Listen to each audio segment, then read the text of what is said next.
Hello, writers! In this quick tips video, we're going to focus on ways to make your fiction more vivid and engaging by improving descriptions.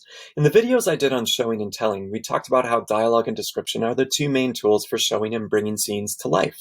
Descriptions are a vital part of fiction, but when writers describe too much or use description poorly, readers get bored, which is why it's critical to focus on developing effective descriptions.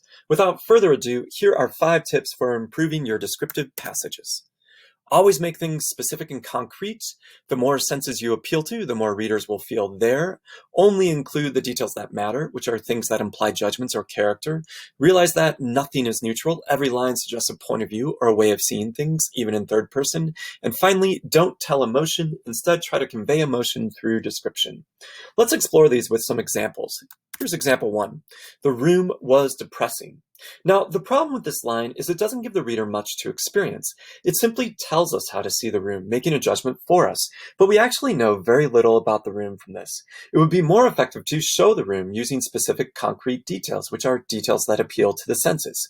So if you want to develop your skills, pause the video now and see if you can show this line with specific sensory details. Go ahead and try it. And we're back. Here's one way to show that line. Dirt covered the window, making the only light in the room appear yellowish and dim. Scabs of brown paint sloughed off the walls, and watermarks stained the ceiling. Okay, so now we're getting specific sensory descriptions which show us the room. But notice, all of these descriptions appeal primarily to our sense of sight. If we really want the reader to feel there, let's add in some other senses like sound and smell. By the way, smell is especially important. Here's a tip I once got from a best-selling author. If you want to make an action scene feel more intense, add in a smell.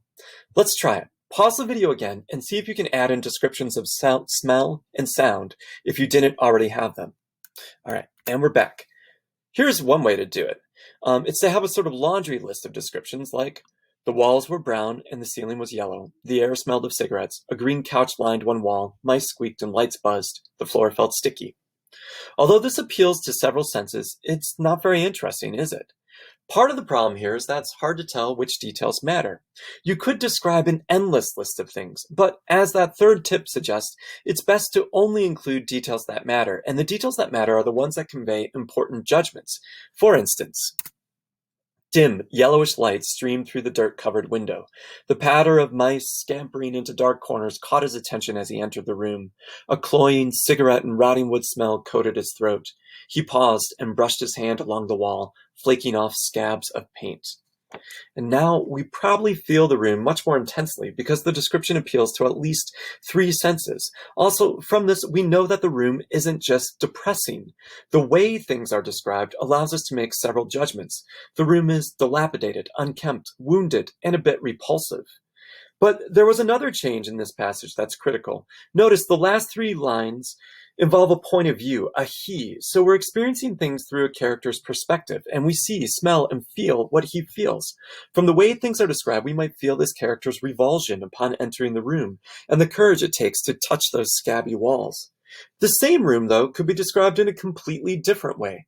The brown walls with the scabs of paint flaking off could be depicted as having a warm, earthy look.